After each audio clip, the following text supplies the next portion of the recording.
two old retirees were talking about naughty acts in a cafe. When they finished, the two retirees paid their bill and leave the cafe. A young man sitting next to them has overheard the conversation and smiles to himself, thinking it would be quite amusing to see two old retirees going at it. He gets up and follows them. Sure enough, he sees the two old retirees near the factory. The little old lady pulls off her panties and lifts up her dress. The old man pulls down his pants and grabs the lady's hips, and the little old lady then reaches for the fence. Well, what follows is 40 minutes of the most athletic the man has ever seen. The little old man is banging away at the little old woman at a pace that only can be described as phenomenal. Limbs are flying everywhere, the movement is a blur, and they do not stop for a single round. Finally, they collapse and don't move for an hour.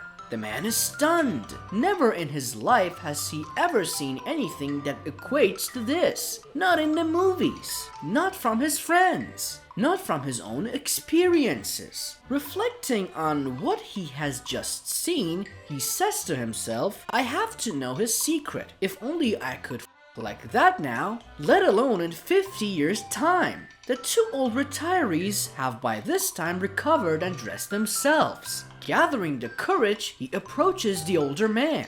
He says, Sir, in all my life I have never seen anybody screw like that, particularly at your age. What's your secret? Could you like that 50 years ago? The retiree replies, Son, 50 years ago that fence wasn't electric.